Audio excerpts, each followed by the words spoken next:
ciertamente la moral tiene que ver con esa firmeza que tiene el carácter para decirle que sí al deber, a lo que el hombre debe hacer, el du gollest, dice Kant, ¿no? El tú debes, el deber, decirle que sí a su deber, aun cuando no le conviene, aun cuando no le conviene. Decir, por ejemplo, que sí, con firmeza, aun cuando no le conviene decir que sí. O decir que no, con firmeza, aun cuando no quiere decir que no, o no le conviene decir que no, pero debe decir que no. Es un deber decir que no, ¿cierto? Entonces te dice, mira, yo te doy $1.000.000, pero vos tenés que estafar a esta persona, tenés que hacerle daño, tenés que perjudicar a esta persona. Bueno, a mí me conviene en términos económicos aceptar ese acuerdo, me conviene. Pero la firme disposición de la voluntad es decir que no, cuando a uno le conviene decir que sí, pero sin embargo dice que no porque debe decir que no. Ese es el du gollest, el tú debes de Kant, ¿cierto? Este es en un libro de Kant que se llama Fundamentación de la metafísica de las costumbres, que dice que, bueno, que la moral va de inclinación, va de espaldas a las inclinaciones naturales, es decir, todo aquello que en el hombre es una situación que le gusta, que le place, que le conviene. Si el hombre hace el bien porque le gusta, porque le place, porque está orientado hacia ello, porque le conviene, bueno, no es un bien moral, solo es un bien moral cuando el hombre hace lo que debe por el deber mismo.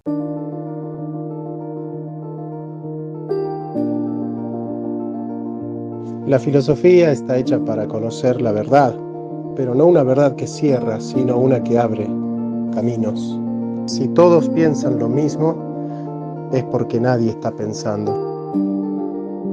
La verdad no es una cosa que se tiene, es un camino que se transita. Siempre digo que un trabajo esencial en la filosofía es la preparatio veritatis, la preparación para la verdad. Y no todos están preparados para conocer esa verdad. Dice Heidegger que el hombre es sein zu Tode, ser para la muerte, pero nadie puede habitar plenamente su muerte si no aprendió a habitar plenamente su vida. Somos seres para la vida.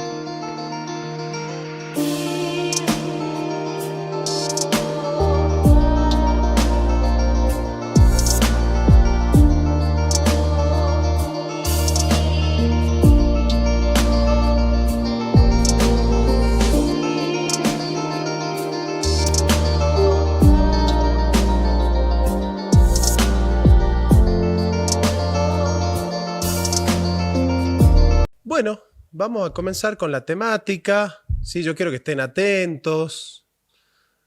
Todos hemos estado en esta situación, así que se van a sentir muy identificados con todo lo que hablemos, pero vamos a utilizar conceptos de la psicología, de la filosofía, de la moral y del derecho, para que usted pueda entender un poquito mejor algunas cuestiones, ¿no?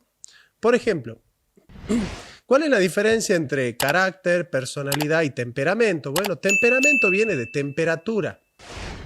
Es el ímpetu con el cual nosotros accionamos o reaccionamos a ciertas circunstancias, ¿cierto? Hay gente que reacciona con más énfasis, con más temperatura, digamos, y hay gente que acciona o reacciona con menos temperatura. Es el temperamento, ¿no? Una persona temperamental, entonces, es una persona que tiene, digamos, un ímpetu, una fuerza en la voluntad y una inclinación natural a, digamos, a actuar y a responder de una manera firme, sólida, digamos, airada, ¿no? Y hay tipos de temperamento, ¿no? Apacibles, irascibles,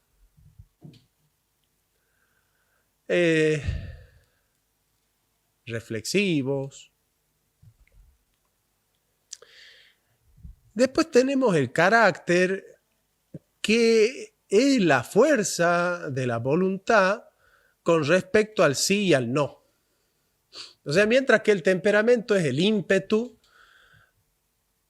el carácter es la fuerza con la cual nosotros decididamente, determinadamente, decimos sí al sí y no al no. O sea, una persona con un carácter fuerte, cuando dice que sí, es un sí firme, sólido, firme, sustancioso, determinado, y cuando dice que no, es un no sólido, es un no firme, es un no contundente, rotundo, firme, determinado, ¿cierto? Las Sagradas Escrituras dicen que el sí sea sí y que el no sea no.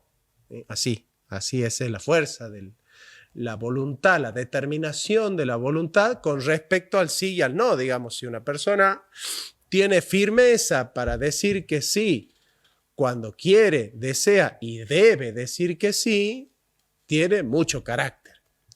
Y si una persona tiene la firmeza para decir que no, cuando desea decir que no o cuando debe decir que no, decimos la persona tiene carácter. Ahora, si la persona está haciendo algo que no le gusta, está yendo a un lugar que no le gusta, está compartiendo con alguien que no quiere compartir o está haciendo algo que no quiere hacer, decimos, bueno, su determinación no es firme porque no quiere, pero lo hace igual porque no tiene carácter, le falta carácter. ¿Sí? O por el contrario, tiene ganas de hacer algo, pero no se anima, no tiene fuerza, no tiene determinación. Bueno, a esa persona le falta carácter, no tiene carácter. Entonces, ¿qué es el carácter? La firmeza de la voluntad con respecto al sí y al no, digamos, ¿no? Bien. Y después está la personalidad. La palabra personalidad viene de prosofón, persona, que significa máscara, es decir, la personalidad es el yo social, es el alter ego, es nuestra identidad interpersonal, es la identidad que nosotros construimos para relacionarnos con los demás, con las demás personas, ¿cierto? Entonces, vamos a decir así, ¿qué tiene que ver el desarrollo moral, el desarrollo ético de la persona con su desarrollo psicológico? ¿Cuáles son las relaciones que podríamos establecer entre el desarrollo personal psicológico, del carácter y de la personalidad con la moral de la persona, con el crecimiento moral de la persona? Bueno, es muy interesante notar que para los griegos la moral tiene que ver mucho con la boulesis, que es la voluntad. De hecho, la abuleia es para los griegos una falta de carácter, ¿no? Una falta de voluntad es como una enfermedad, es un vicio para el griego, ¿cierto? Siguiendo el famoso lema griego del gnotis theauton, si conócete a ti mismo, que estaba sellado en el dintel de las puertas de la entrada de Atenas. Y para los griegos, la moral de moris, mos o ethos significa costumbre, morada,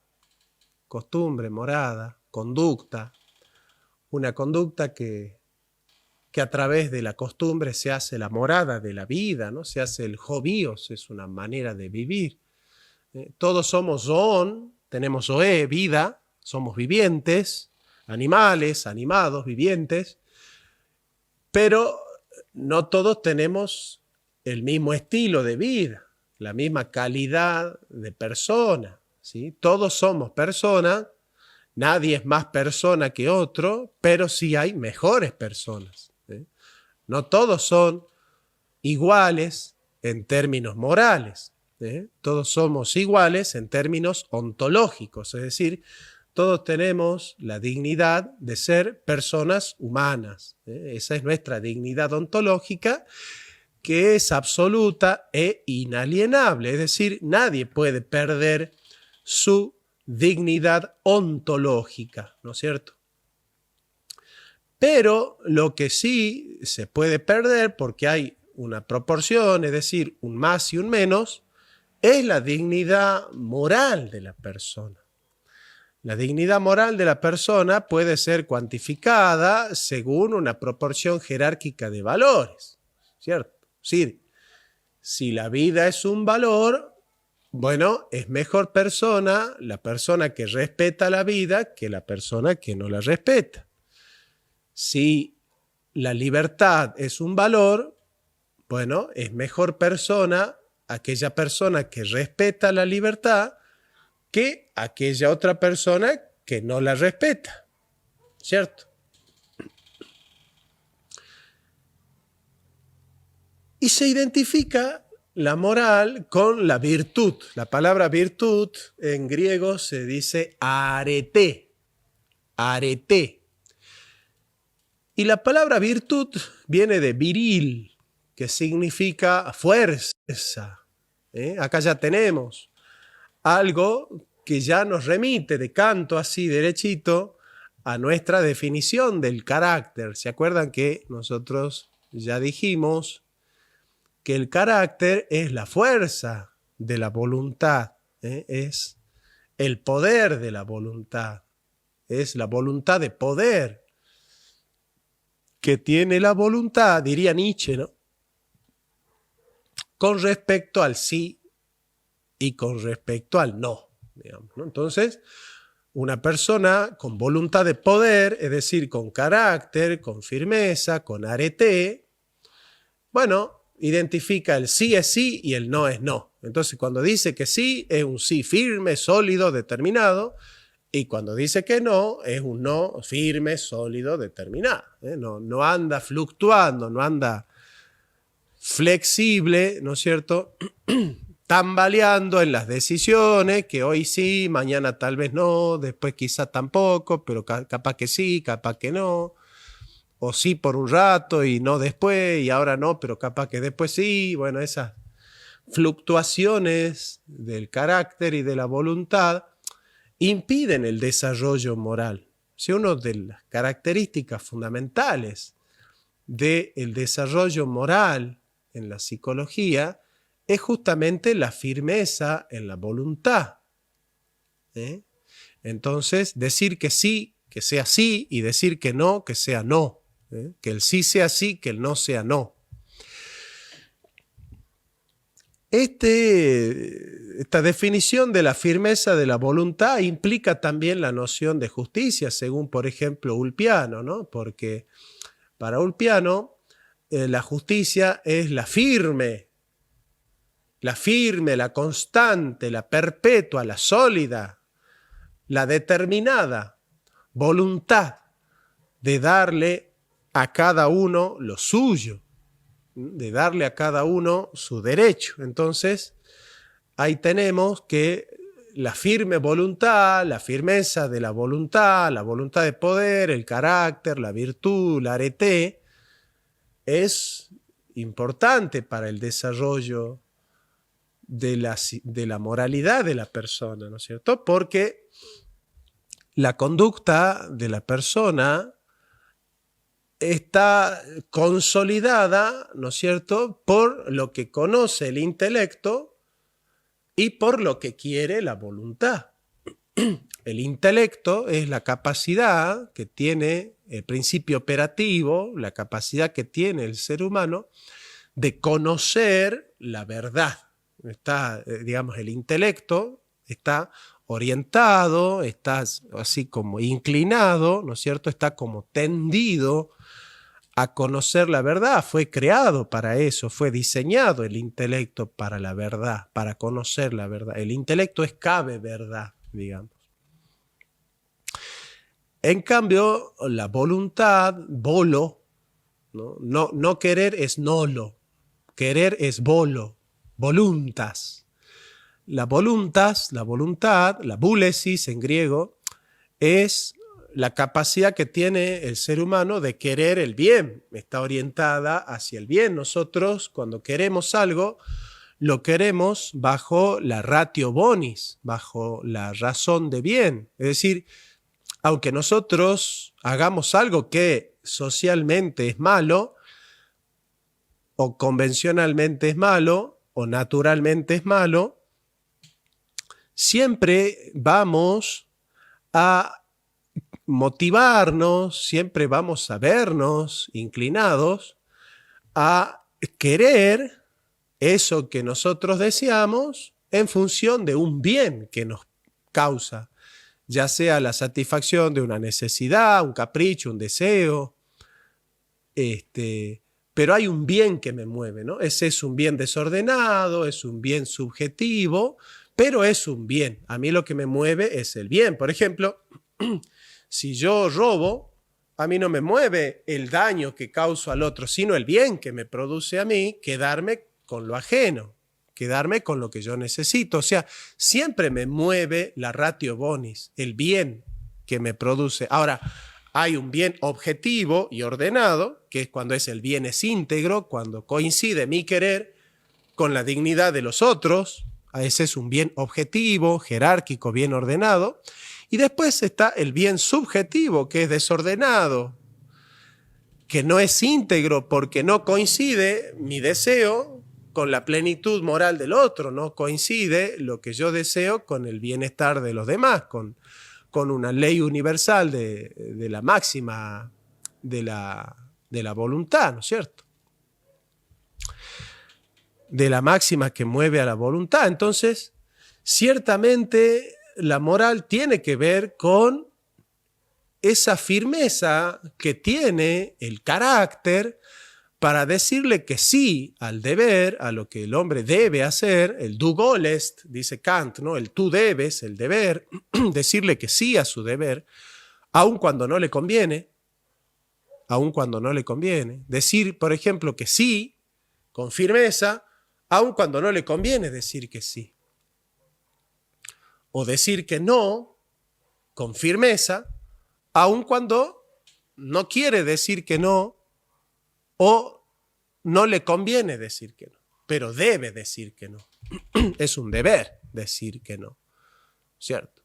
Entonces te dice, mira, yo te doy $1.000.000, pero vos tenés que estafar a esta persona, tenés que hacerle daño, tenés que perjudicar a esta persona. Bueno, a mí me conviene en términos económicos aceptar ese acuerdo, me conviene. Pero la firme disposición de la voluntad es decir que no, cuando a uno le conviene decir que sí, pero sin embargo dice que no porque debe decir que no. Ese es el du golest, el tú debes de Kant, ¿cierto? Este es en un libro de Kant que se llama Fundamentación de la metafísica de las costumbres, que dice que, bueno, que la moral va de inclinación, va de espaldas a las inclinaciones naturales, es decir, todo aquello que en el hombre es una situación que le gusta, que le place, que le conviene.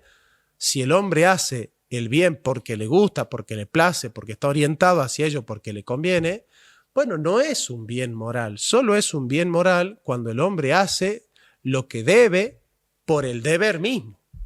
Es cumplir el deber por el deber mismo. No porque me conviene, no porque ahora me gusta. ¿Por qué? Porque si uno se acostumbra a hacer el bien solamente cuando le gusta, solamente cuando le conviene, bueno, cuando no le guste, cuando no le convenga, cuando no se dé la situación, no va a hacer el bien. Solo va a hacer el bien cuando le guste, cuando le convenga. Pero una persona de bien hace el bien cuando le conviene y cuando no le conviene.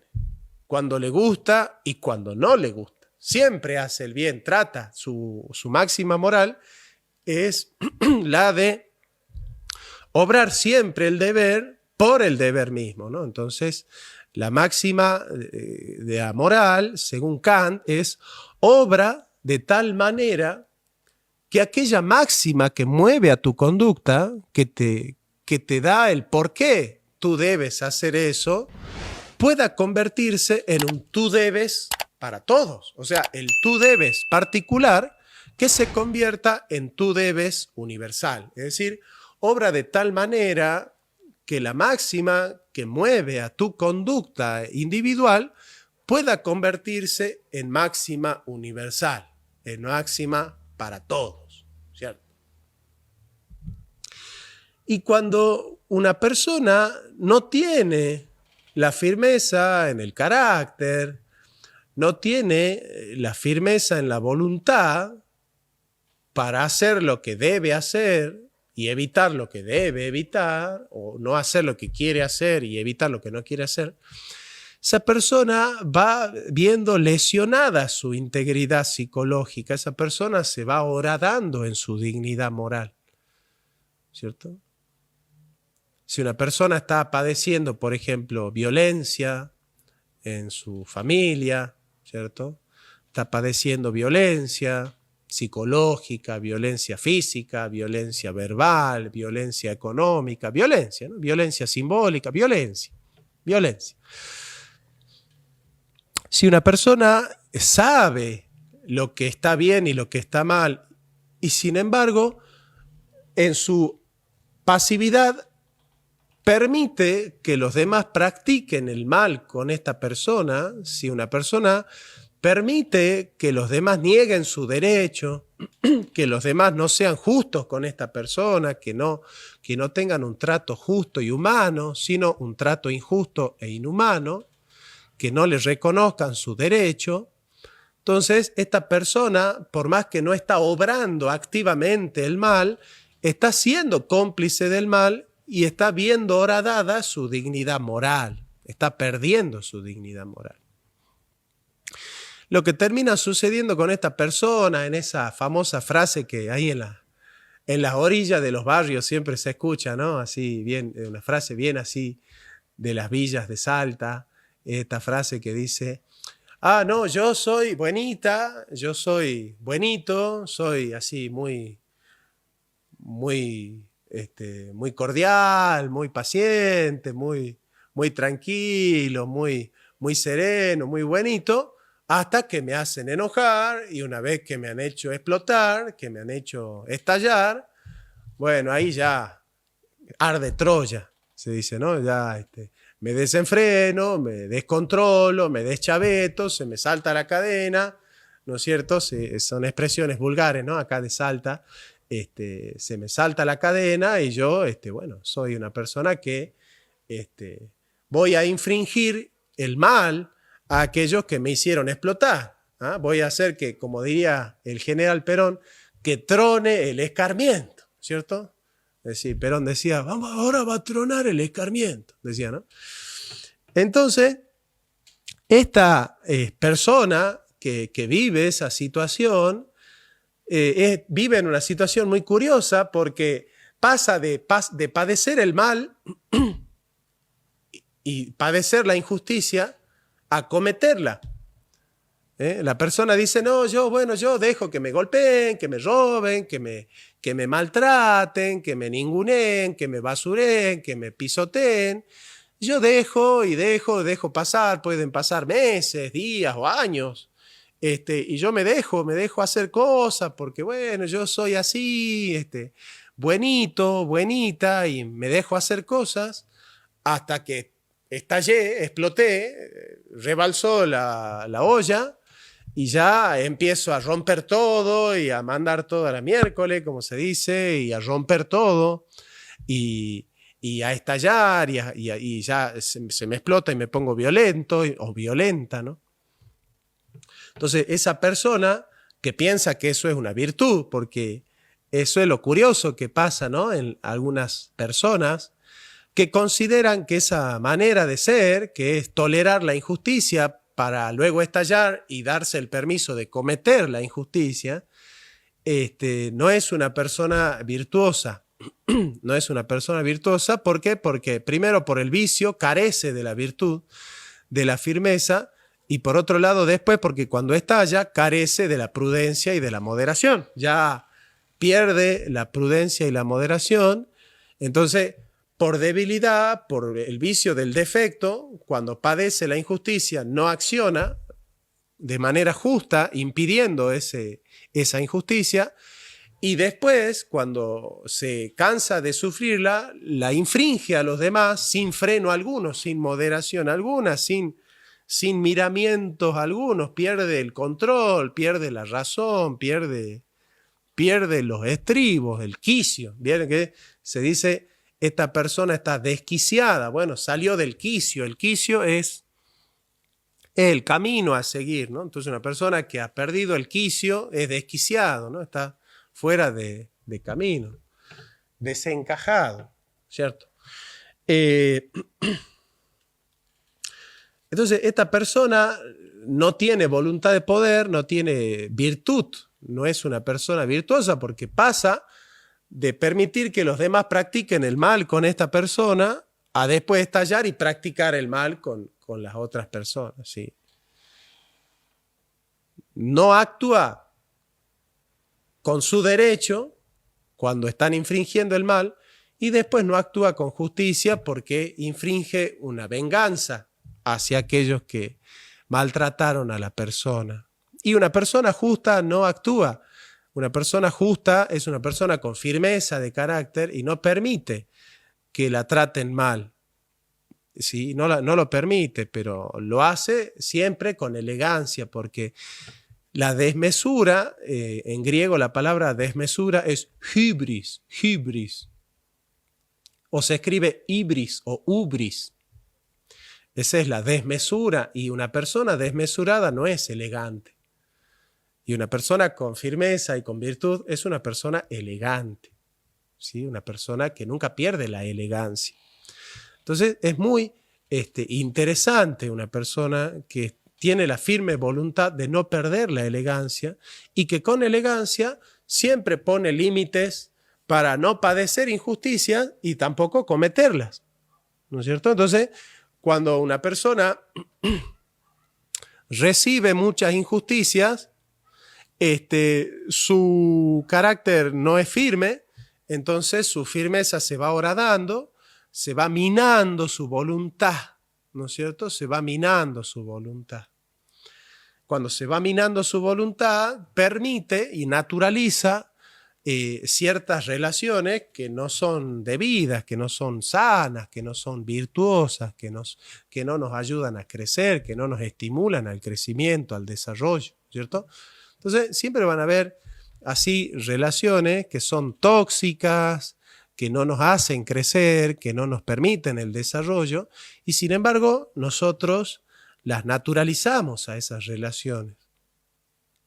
Las naturalizamos o las justificamos, que es peor, ¿no? Decimos, bueno, hay que entender que ella se crió así, que la han educado así, o que lo han educado así, o que lo han criado así.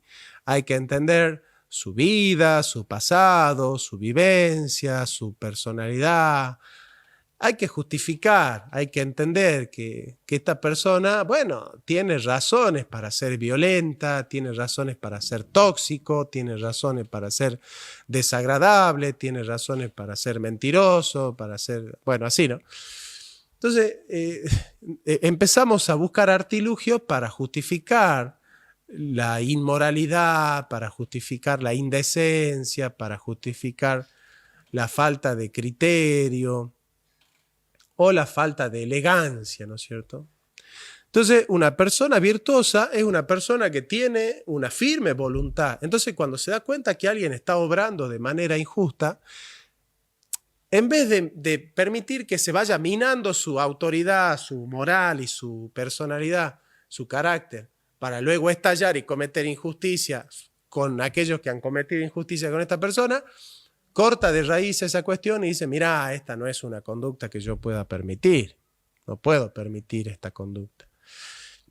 Entonces, con elegancia, pero con firmeza, corta con esa situación. Esa es una persona virtuosa, que no significa que nosotros no podamos tener el don de perdonar. Pero el don de perdonar también implica la fortaleza. La fortaleza, primero, de perdonar es antes que nada, dar por terminada la temática. Uno no puede decir, yo te perdono, pero te voy a seguir acusando de aquello que te he perdonado. Si uno ha perdonado, no sigue acusando a la persona de aquello que ya ha perdonado, porque de ser así, entonces uno no ha perdonado, ¿cierto? Y cuando una persona no perdona, es una persona que se va cargando de un resentimiento, y el resentimiento es lo contrario del perdón, porque el perdón es la fuerza de la voluntad. En cambio, el resentimiento es la debilidad de la voluntad. ¿Qué es el resentimiento? Esta es una definición fenomenológica de Max Scheler, pero que está un poco basada en ciertos conceptos que tiene ya Nietzsche en Genealogía de la Moral, cuando él habla de la casta sacerdotal, ¿no? Entonces, Max Scheler dice que el resentimiento es el odio acumulado por no poder vengar la ofensa. Como el débil no tiene el poder de frenar la injusticia y tampoco tiene el poder de vengar la ofensa, entonces el débil comienza a acumular odio frente a aquel que infringe injusticia con la persona. Entonces, como el débil va soportando las vejaciones de la injusticia, va viendo minada su autoestima moral, su psicología, su carácter, y su debilidad va minando a la persona hasta que esa persona estalla y explota y comete injusticia, pero siempre el horizonte es la injusticia. Pasan de padecer injusticia a cometer injusticia, pasan de recibir violencia a causar violencia, de ser víctimas de la violencia a ser agentes de la violencia. Las personas que en su vida lo único que hacen es sufrir violencia y cometerla cuando están cansados ya de sufrirla, esas personas no son virtuosas, y no son virtuosas porque son débiles. Y son débiles porque no tienen firmeza en su carácter, no tienen la firmeza suficiente en el carácter para decir que sí cuando se debe decir que sí, y para decir que no cuando se debe decir que no. ¿No es cierto? Entonces, yo creo que, y ahí está la cuestión central de lo que nosotros venimos a transmitir. Solamente puede ser buena una persona con poder. Una persona con poder en su voluntad, con firmeza en su carácter, con virtud, con virilidad, con fuerza, con carácter, con determinación. Y es por eso que las sagradas y santas escrituras dicen que el sí sea sí y que el no sea no. Cuando una persona se acostumbra a decir que sí, cuando es justo decir que sí, cuando es noble decir que sí, cuando es digno decir que sí, aunque no le convenga, esa persona va creciendo moralmente, se va desarrollando moralmente. Y cuando una persona se acostumbra a decir que no, cuando es justo decir que no, cuando es necesario decir que no, cuando es ético decir que no, aunque le convenga decir que sí, y aunque tenga ganas de decir que sí, esa firme voluntad va a permitirle a la persona un desarrollo psicológico y moral impresionante, porque es una persona que está obrando según el deber, que está siguiendo el deber. Y una persona que sigue un deber humano, que sigue un deber que responde a nuestras inclinaciones naturales más profundas, no las inclinaciones naturales así subjetivas, caprichosas y totalmente ligadas al vaivén de las pasiones. No, yo no estoy hablando de ese tipo de inclinaciones naturales. Yo estoy hablando de una inclinación natural mucho más profunda, que es la inclinación natural al bien, que es la inclinación natural al sumo bien, que es la contemplación de Dios, ¿no? Porque San Agustín dice, Señor, nos hiciste para ti y nuestra alma no descansará hasta descansar en ti. Es decir, nosotros estamos hechos con un deseo de eternidad en el corazón y nosotros estamos hechos para contemplar a Dios. Nosotros estamos hechos con un desiderium naturalis videndi deum, con un deseo natural de ver a Dios. Nosotros nacemos con una inclinación hacia Dios que se ve oscurecida por la maldad del ser humano, que se ve oscurecida por la concupiscencia, pero eso no significa que el ser humano no esté hecho, que el ser humano no tenga una aspiración natural y espiritual hacia el bien supremo que es Dios. Entonces, ese deber, cuando una persona tiene en su razón, tiene en su conocimiento, en la determinación de su intelecto, esa firmeza de obrar según la ratio bonis, la razón de bien, que es un bien absoluto, esa persona va a obrar con esa determinación del carácter, con un carácter firme, con un carácter sólido, con un carácter virtuoso, con poder. Entonces, yo creo que ahí Nietzsche se equivoca cuando piensa que Jonathan, tenemos mensaje. En realidad te acaban de dejar una pregunta, Darío. A ver. ¿Sí? En la que dice, si una persona le pide un favor a otra, ¿sí? Y esta persona le responde que no, pero esta persona queda preocupada por haber respondido que no y cómo le caerá a la otra persona su respuesta. ¿Cómo queda esa persona? ¿Cuál es qué es lo que sucede? ¿Qué está bien o no lo que le está pasando? Bueno, es que siempre la moralidad depende mucho del contenido, no solo de las formas. O sea, las formas de la moralidad tienen que ver con la moderación, ¿no? Toda conducta moral es moderada, mesurada, racional, prudente, sensata, sabia. Esas son como las estructuras formales de la moralidad. Ahora, el contenido de la moralidad es distinto, entonces depende qué te ha pedido. Si te dice, che, haceme un favor, acompáñame a robar, qué sé yo, el banco, bueno, uno no puede sentir culpa por haberse negado a ayudar a una persona. ¿Por qué? Porque una persona que se une con uno para practicar el mal no es amigo, es cómplice. Esa es la diferencia entre el cómplice y el amigo. En la amistad nos une el bien común. El bien común. En cambio, si nos une la maldad, si nos une el delito, entonces somos cómplices, pero no amigos. Entonces, si una persona ha pedido una ayuda y esa persona necesita esa ayuda y la otra persona no quiso ayudar, y claramente la que está en falta es la persona que no quiso ayudar. Los padres de la iglesia lo explicaban muy bien. Los padres de la iglesia decían, si mi hermano necesita algo que yo tengo, entonces lo que yo tengo es suyo.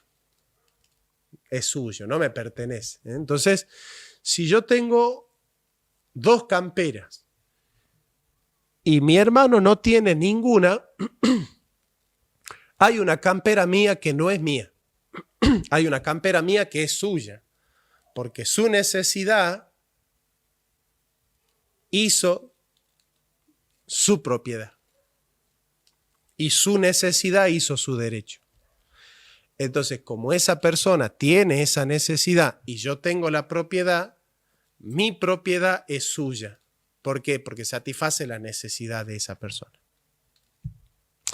Entonces, depende de lo que te haya pedido. Si esa persona te ha pedido algo que necesita para vivir, para desarrollarse, para solucionar un problema, y vos no quisiste ayudar, bueno, es lógico que te sientas culpable de esa situación.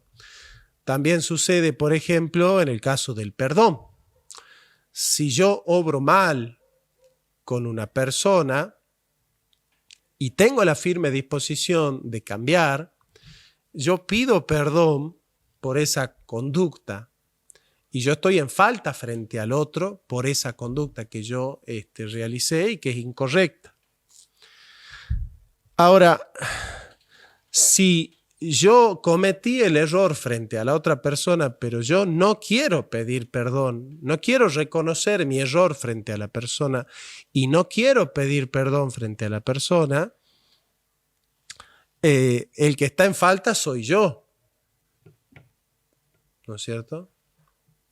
Pero si yo ya pedí perdón y la persona no quiere perdonar, la que está en falta es la persona. Uno ya se ha liberado si ha pedido perdón.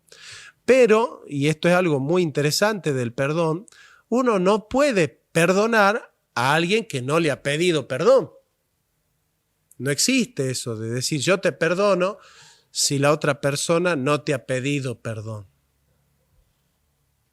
En todo caso uno dice, bueno, no te guardo rencor frente a la ofensa, pero no te la perdono a la ofensa porque el perdón es algo que uno da como retribución al pedido. Yo doy lo que me piden. Si a mí me piden perdón, yo se lo doy al perdón. Pero yo no doy algo que no me piden, porque si no pierde valor el perdón. El perdón solo es valioso cuando uno da si se lo piden. Entonces, ¿cuándo es que yo perdono a la persona que me ha ofendido? Cuando esa persona me pide perdón. Entonces, si la persona me ofendió, está en falta la persona. Ahora, si la persona me pide perdón y yo sigo ofendido, yo en vez de aplicar el perdón para fortalecer mi voluntad, voy a aplicar el resentimiento. ¿Qué es el resentimiento? Es el odio acumulado por no perdonar la ofensa o por no vengar la ofensa. Entonces, en vez de ser una persona con virtud que crece y sigue hacia adelante, me convierto en un resentido. En un resentido. Entonces, el resentimiento es la patológica necesidad de reivindicarse como sufriente frente a la ofensa, para victimizarse y crearse en la personalidad de una persona débil de carácter que no tiene ni la posibilidad de sobrellevar la ofensa, ni de perdonarla, ni de trascenderla, ni de seguir adelante. Es como que esa persona débil, por su carácter de debilidad, se ofende, vive en ese resentimiento por no poder perdonar ni vengar la ofensa, vive en ese resentimiento y queda estancado en ese resentimiento. Entonces una persona débil queda estancada en el resentimiento, queda atorada en el resentimiento. No es una persona que tenga el poder o la firmeza de desarrollarse, de crecer, de trascender la ofensa, ¿no? Son personas que en general después quedan patológicamente ligadas a la ofensa y todo el tiempo vuelven a la ofensa y vuelven a la ofensa y vuelven a la ofensa. Y pasan 20 años y vos una vez me hiciste, y vos una vez me dijiste, y vos una vez fuiste, y vos una vez dijiste, y vos una vez me hiciste. Y comienzan así y quedan todas esas personas, son débiles. Son débiles. Un resentido, alguien que no puede olvidar, perdonar o vengar la ofensa en el caso de la maldad. O sea, frente a la ofensa nosotros tenemos dos actitudes buenas y dos actitudes malas. Frente a la ofensa. Frente a la ofensa está la actitud buena, que es olvidarla la ofensa sin perdonar. La otra actitud es perdonarla la ofensa, que implica olvidarla, pero es más que olvidarla. Es sacar del haber, sacar del debe, ¿no es cierto? El saldo negativo, sacarlo. Y las dos actitudes negativas son la venganza, que por maldad quiere devolver la ofensa. Esa es la venganza. La venganza consiste en el acto mediante el cual, por una maldad en la voluntad, la persona decide devolverle la ofensa al otro, infringirle al otro la ofensa que el otro ha infringido a uno mismo. O la famosa ley del talión, digamos, ¿no? Por un lado. Y después está la debilidad, que es el resentimiento. O la venganza o el resentimiento. Tenemos entonces el olvido y el perdón, que son las dos actitudes buenas frente a la ofensa, el olvido y el perdón, que son actitudes cristianas frente a la ofensa, y las dos actitudes negativas son el resentimiento, que es por debilidad no poder vengar la ofensa, y por debilidad reivindicarse como sufriente frente a la ofensa todo el tiempo. Entonces, él me ha ofendido, él me ha ofendido, él me ha ofendido, yo soy débil, no puedo vengar la ofensa, pero todo el tiempo estoy reviviendo, ¿no? Por eso se llama resentimiento, volver a sentir. Todo el tiempo estoy sintiendo la ofensa. Todo el tiempo estoy en la ofensa. Me siento ofendido, me siento ofendido, me siento ofendido. No puedo trascender la ofensa. Todo el tiempo siento la ofensa, la vuelvo a sentir. Lacan habla del Wiedergolungswahn, ¿no? De la compulsión a la repetición, ¿no? Vuelvo a esa tragedia originaria que es la ofensa. Entonces, el resentimiento frente a la ofensa está el débil y el malo. El débil es el que permite la maldad del otro y después estalla. No tiene fuerza en el carácter para decir que no frente a la violencia del otro. Entonces se convierte el débil en un resentido. Y después está el otro que es injusto, que por la fuerza de su carácter obra el mal, utiliza la fuerza de su carácter no para obrar el bien y crecer, sino para obrar el mal y destruir al otro. Entonces utiliza la fuerza de su carácter no para sentirse un resentido, que es el débil, sino para infringir el daño al otro por la venganza. Entonces utiliza la fuerza de su carácter para la venganza. Entonces, frente a la ofensa hay dos conductas. El débil, que va por el resentimiento, y el malo, que va por la venganza. Y después, frente a la ofensa, hay dos actitudes buenas, que son el olvido, cuando el otro no te ha pedido perdón, y el perdón, cuando el otro te ha pedido perdón. Esas son las dos actitudes. Ahora, ¿cuál es la actitud de la persona más fuerte? La más débil de todas es la que acude al resentimiento. Después está el que es fuerte, pero malo, que es el que decide la venganza, y después está el fuerte, pero bueno, que es el que acude al olvido y al perdón. Entonces, el más fuerte, el que tiene más poder, más voluntad de poder, el que tiene más firmeza de carácter, el que tiene más entereza en su dignidad y más fuerza en su voluntad, es aquel que perdona. Porque aquel que perdona se libera de la ofensa del otro y se libera de su propio resentimiento. De tal suerte que ya no vive atado a la ofensa, vive atado al bien que espera del otro si lo perdona, porque perdonar es esperar el bien del otro, y del amor, del perdón, y de la fuerza de saber que uno quiere vivir en el bien, que uno no quiere obrar el mal, que uno no quiere que los demás practiquen el mal con uno, y uno tampoco quiere practicar el mal con los demás.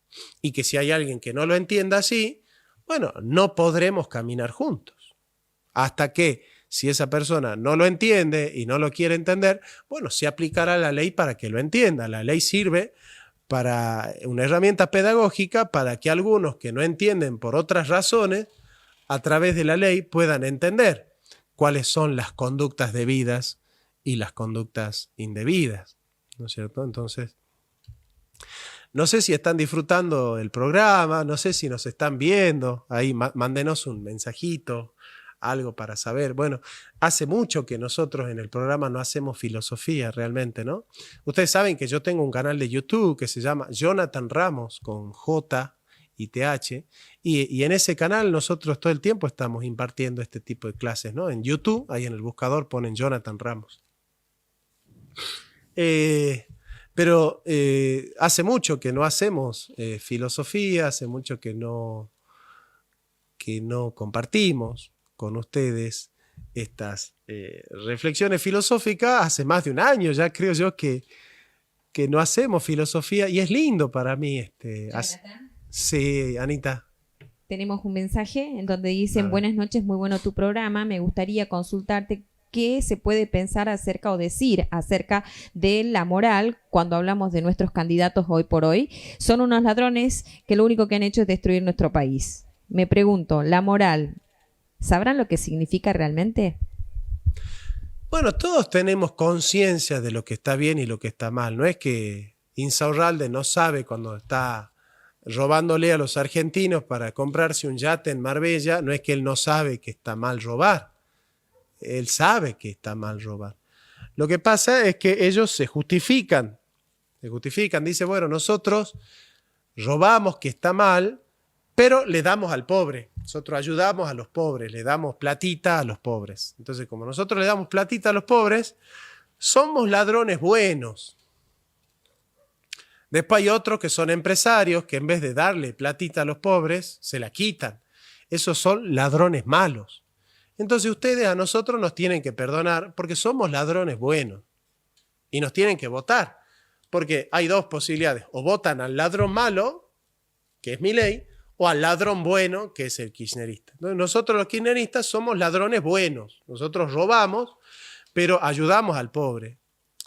Pero aceptamos que robamos y es más, nosotros estamos de acuerdo que todos los que están en el gobierno también roben igual que nosotros, pero nosotros tenemos permiso para robar y nosotros tenemos derecho a robar porque somos ladrones buenos, porque nosotros somos ladrones peronistas. Como somos ladrones peronistas, nosotros somos ladrones buenos porque los peronistas aman al pobre y aman al pueblo. En cambio, los otros no son peronistas, los otros son la derecha, ellos son ladrones malos. Entonces, como todos somos ladrones, entonces ustedes no tienen que utilizar la moral para decir, sino la política. O sea, ustedes tienen que decidir o votan ladrones buenos, que son nosotros los peronistas, o votan ladrones malos, que son los antiperonistas. Entonces, la cuestión moral está resuelta porque todos somos malos y usted tiene que votar al menos malo de todo, es decir, a los ladrones buenos, que somos nosotros los peronistas. Ese es el razonamiento que subyace así muy en el inconsciente y en el trasfondo de esos tipos de políticos, ¿no? Así que bueno, no sé si están ahí disfrutando la ponencia que les doy, el programa que les estamos regalando, pero bueno, los invito a la filosofía, los invito a que lean, por ejemplo, la Ética Nicómaco de Aristóteles, la República de Platón, les invito a que lean la Suma Teológica de Santo Tomás de Aquino, que lean los libros de Cicerón, que lean, por ejemplo, el Banquete de Platón, el Fedón. Van a crecer mucho leyendo las políticas de Aristóteles, van a crecer mucho leyendo esos libros. Bueno, sin más y saludarlos, darles las gracias por estar con nosotros y compartir con nosotros este pequeño espacio de este humilde programa de filosofía. Si ustedes lo quieren volver a ver al programa, se va a subir al canal de YouTube Jonathan Ramos, como le dije, ahí yo subo todos los programas que hacemos. Y bueno, desearles que terminen un hermoso jueves y obviamente invitarlos para el jueves que viene, que nos sigan viendo en esto que es Palabras y Verdades, el segmento de filosofía y metapolítica. Les saluda Jonathan Ramos y nos vemos.